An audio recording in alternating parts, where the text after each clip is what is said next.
Hi peoples. இன்றைக்கி நம்ம பார்க்க போகிறது சம்பரைன், மிலிட்ரி சம்பரைன் வார்ஃபேர். ஓகே, அதாவது பார்த்தீங்க அப்படின்னா மிலிட்ரியில் வந்து நீர்மூழ்கி கப்பல்னு தனி ஒரு பிரிவு இருக்குது. இந்த நீர்மூழ்கி கப்பல் பார்த்தீங்க அப்படின்னா தண்ணிக்கடியில் பயணிக்கக்கூடியது. தண்ணிக்கு மேலே மிதக்கக்கூடிய எதிரி கப்பல்களை கீழே தண்ணிக்கடியில் இருந்துக்கிட்டு ஏவுகணை அனுப்பி போட்டு தள்ளக்கூடியது. ஓகேவா? இந்த நீர்மூழ்கி கப்பலில் நம்ம ரெண்டு விஷயம் பார்க்க போகிறோம். இந்த நீர்மூழ்கி கப்பல் எப்படி செயல்படுது, ஓகேங்களா? அதாவது இந்த நீர்மூழ்கி கப்பலை சுற்றி ஒரு எம்டி ஸ்பேஸ் இருக்கும், வெற்றிடம் இருக்கும். அந்த வெற்றிடத்தில் காற்றை நிரப்புவாங்க, ஏரை ஃபில் பண்ணுவாங்க. அப்படி ஃபில் பண்ணும்போது ஃப்ளோட் ஆகிட்டு மேலே வந்துடும்.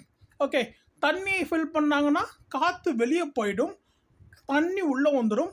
அப்போ அந்த எம்டி ஸ்பேஸில் வாட்டர் ஃபில் ஆனோடனே வெயிட் தாங்காமல் தண்ணிக்குள்ளே ட்ராவல் பண்ணோம். ஓகேவா? அதே மாதிரி இந்த ஏர் பேக்கப்னு ஒன்று வச்சுருப்பாங்க அந்த சம்பரைனில். அந்த ஏர் பேக் மூலிமா திரும்பவும் தண்ணியை வெளியே அனுப்பி காற்றை ஃபில் பண்ணி மேலே வந்துடுவாங்க. ஓகேவா? இப்போ இந்த ப்ராசஸ் பண்ணுறதுக்கு நம்மளுக்கு ரொம்ப டைம் எடுக்கும். அது இல்லாமல் வந்து ரொம்ப நேரம் வந்து கடலுக்கடியில் இருக்க முடியாது. இப்போ ரொம்ப நேரம் கடலுக்கடியில் இருக்கிறதுக்காக ஒரு டெக்னாலஜியை ரெடி பண்ணுறாங்க. ஓகேவா? அந்த டெக்னாலஜியை பார்த்தீங்க அப்படின்னா நாம் வந்து ரெடி பண்ணி வச்சுருக்கோம். இந்த டெக்னாலஜியை நம்ம ஃப்ரான்ஸோட நேவல் சிஸ்டம் மூலிமா, ஃப்ரான்ஸில் இருக்கிற நேவல் சிஸ்டம் மூலிமா நாம் வந்து ஒரு கம்யூனிகேஷன் பண்ணி ஒரு ஒப்பந்தம் போட்டு நம்ம டெக்னாலஜியை எக்ஸ்சேஞ்ச் பண்ணிக்கிறோம். ஓகேவா? அப்படி என்னப்பா டெக்னாலஜி எக்ஸ்சேஞ்ச் பண்ணுறோம்? நம்ம டெக்னாலஜி நம்மளுடைய ஃப்ளோட்டிங் பிசிக்ஸை கொடுத்து நம்ம என்ன டெக்னாலஜியை நம்ம வந்து எக்ஸ்சேஞ்ச் பண்ணிக்கிறோம் பார்த்தீங்க அப்படின்னா, நம்மள்கிட்ட ஒரு ஏவுகணை இருக்குது. அந்த ஏவுகணை தண்ணி கடியில் நம்ம போயிட்டு இருக்கும்போது அடித்தோம் அப்படின்னா அந்த ஏவுகணை என்ன பண்ணும் அப்படின்னு பார்த்தீங்க அப்படின்னா, ஒரு ஒயரில் கனெக்ட் பண்ணி வச்சுருப்பாங்க. அந்த ஒயரில் வந்து எலக்ட்ரிக்கல் சிக்னல் ஃப்ளோ ஆகிட்டு இருக்கும். தண்ணி கடியில் ஆக்சிஜன் இல்லை அப்படிங்கிறதால நெருப்பு எரியாது.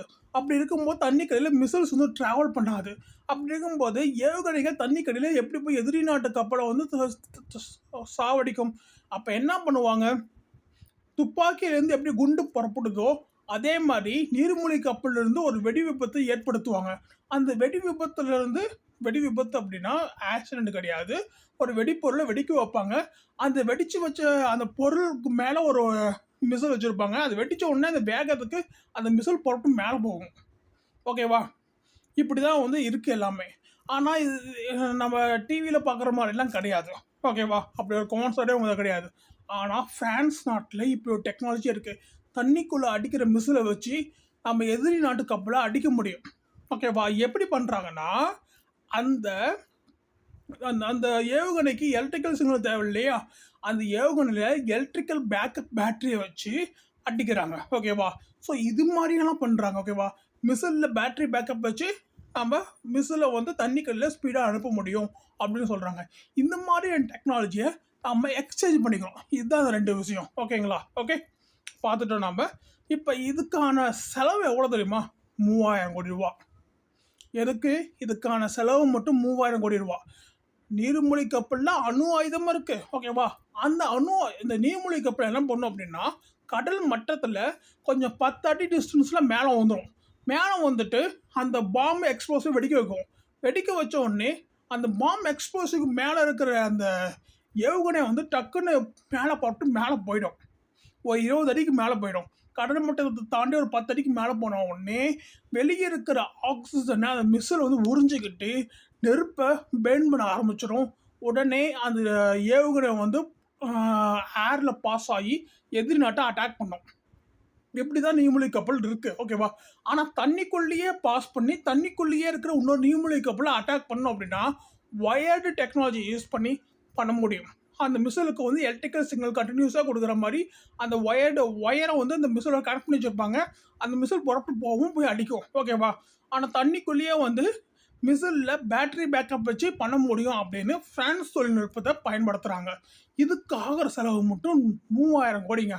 இதனால் வந்து 3 லட்சம் மணி நேரம் வந்து மனித வேலைகள் வந்து நம்மளுக்கு கிடைக்கும். இதனால் வந்து நிறைய எம்ப்ளாய்மெண்ட் கிடைக்கும் அப்படிங்கிறாங்க. ஓகே, மெசகான் அப்படிங்கிற ஒரு நிறுவனமும் பாம்பே நேவல் ஷிப்ஸும் 2 பேரும் சேர்ந்து வந்து இந்த ஃப்ரான்ஸ் நாட்டு நேவல் சிஸ்டம் கம்பெனியோட மெர்ஜ் பண்ணி ஒன்றாகி இவங்க வந்து தன்னுடைய டெக்னாலஜியை எக்ஸ்சேஞ்ச் பண்ணுறது மூலியமாக அவங்க நம்மளோட ஃப்ளோட்டிங் பிசிக்ஸை ஃப்ளோட்டிங் பிசிக்ஸை எக்ஸ்சேஞ்ச் பண்ணுறது மூலமாக அந்த ஏவுகணையில் இருக்கிற பேட்டரி வச்சு அட்டாக் பண்ணுற தொழில்நுட்பத்தை வந்து இவங்க வந்து எக்ஸ்சேஞ்ச் பண்ணிக்கிறாங்க. ஓகேவா? இதில் வந்து ஒரு 3000 கோடி செலவாகுது. ஓகே, இதுதாங்க கான்செப்ட். ஓகேவா? நான் கூட என்ன நினச்சேன்னா, வெடிமருந்து வந்து ஏவுகணையில் இருக்கும். அது வெடிமருந்து வெடிக்கும். வெடிக்கும் போது அது ஏவுகணை பட்டு அந்த வெடிமருந்து தீர்ற வரைக்கும் போகும். ரொம்ப டிஸ்டன்ஸ் போகும்னு நினச்சேன். ஆனால் இங்கே வெடிமருந்து வெடிக்கிறதுக்கே காற்று தேவைப்படுது. ரைட்டா? ஸோ இப்படிலாம் பிரச்சனை இருக்கு. இப்போ பேட்டரி பேக்கப்ல ஒண்ணு வைக்கலாம் அப்படிங்கிற மாரி ஒரு சிஸ்டம் இருக்கு. அப்ப அந்த வெடிமருந்து பக்கத்துல ஒரு பேட்டரி பேக்கப்ல வந்து கரண்ட் ட்ரிகர் ஆயிட்டே இருக்கும். அப்ப நம்மளுக்கு வந்து ஃபயர் எக்ஸ்டிங்விஷர் கிடைச்சுக்கிட்டே இருக்கும். அப்ப அந்த மிசைல் வந்து ரெடி ஆயிட்டு போயிட்டே இருக்கும். ஓகேவா?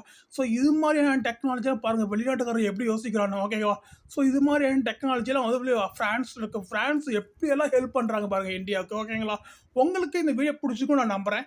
உங்களுக்கு இந்த வீடியோ பிடிச்சிருந்துச்சு அப்படின்னா, எப்படி ஒரு மிசில் வந்து தண்ணிக்கடியில வந்து ரன் ஆகும்? நீங்க உங்க ஃப்ரெண்ட்ஸ்ட்ட கேட்கலாம். "தண்ணிக்கடியில தான் காத்தே இல்லையே நண்பா! எப்படி ஒரு மிசில் வந்து தண்ணிக்கடியில டிராவல் பண்ணுது தெரியுமா?" அப்படின்னு நீங்க கேட்கலாம். ஸோ உங்களுடைய அறிவுத்திறன வந்து நீங்க ஷேர் பண்ணலாம். அவன் என்ன வச்சிருப்பான்னா, அந்த மிசிலுக்குள்ள பேட்டரி பேக்கப் வச்சிருப்பான். இது ரொம்ப சின்ன விஷயம் தான். ஆனா, இத வந்து மிசிலுக்குள்ள பேட்டரி பேக்கப் வச்சிருப்பான் அப்படிங்கிறது ரொம்ப பெரிய விஷயம். ஓகேவா? அந்த பேட்டரி பேக்கப் எவ்வளோ நேரம் இருக்கும்? அந்த மிசிலோட எடையே வந்து ஒரு 1000 கிலோ இருக்கும். அத பேட்டரி பேக்கப் வச்சு எப்படி செயல்படுத்த முடியும்? ஸோ அது மாரியான ஸ்டெல்த் சாரி அது மாரியான தொழில்நுட்பத்த நம்ம தெரிஞ்சுக்க போறோம் ஃபிரான்ஸ் நாட்டுட்டருந்து. ஓகேவா? உங்களுக்கு இந்த வீடியோ புடிச்சிருக்கும்னு நான் நம்புறேன். லைக் பண்ணுங்க, ஷேர் பண்ணுங்க, சப்ஸ்கிரைப் பண்ணுங்க. மறக்காம பெல் ஐகான கிளிக் பண்ணுங்க. Thank you.